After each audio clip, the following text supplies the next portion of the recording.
Chelan County voters in the Wenatchee School District should have received a ballot in the mail by now for a 4-year replacement maintenance and operations levy.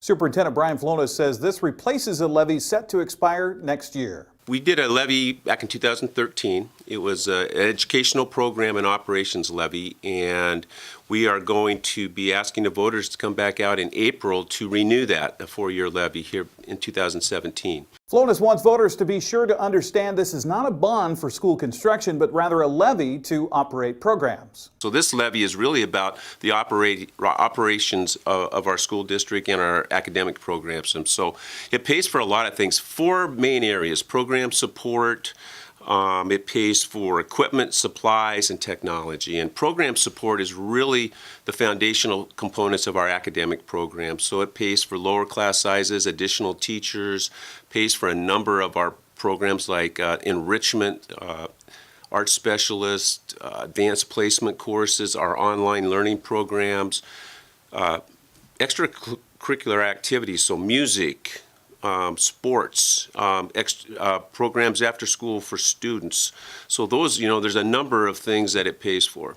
With the discussion in Olympia over school funding and how much the state should fund, Flones says they're still working on the established system of having to pick up the slack on the local front. The state pays for about little over 75% of our budget.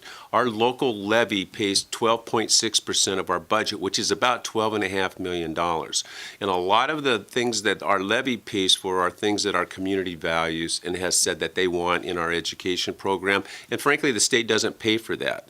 That's the conversation that's going on in Olympia right now, is what is basic education, how's it going to be defined? And so right now, some of those things that our local levy pays for, actually the state should be paying for.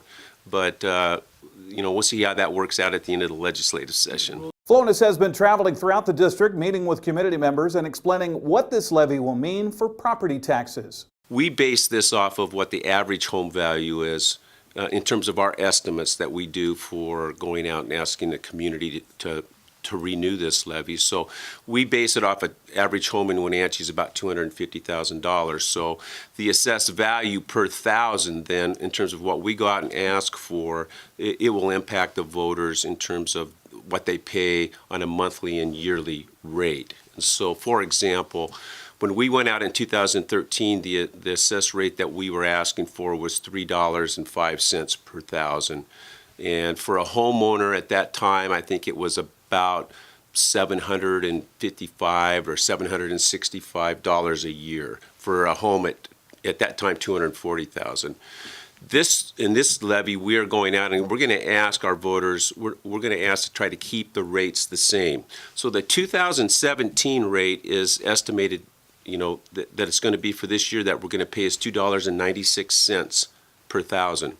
So for a 4-year levy that we go out for, we're estimating that it will stay around $2.96 per thousand, which is about $740 a year for a person who has a home and land that are valued at around $250,000. Flones is proud of the support Wenatchee School District has received over the years when it comes to supporting local levies. Yes, we have. Even with the simple majority of 50%, the last 3 levies that we've run have been well over 60%. And so our community has been very supportive of our schools. These programs are essential to the quality of education that we can provide in our community. And I just ask people to read our information. I think we sent out an Inside Wenatchee Schools newsletter that had information about the levy on it. They can always contact me at the school district office if they have any questions, but I just encourage people to get out and vote. Ballots are due back in the Chelan County Auditor's office by Tuesday, April 25th. With NCW Live Channel News, I'm Eric Grandstrom.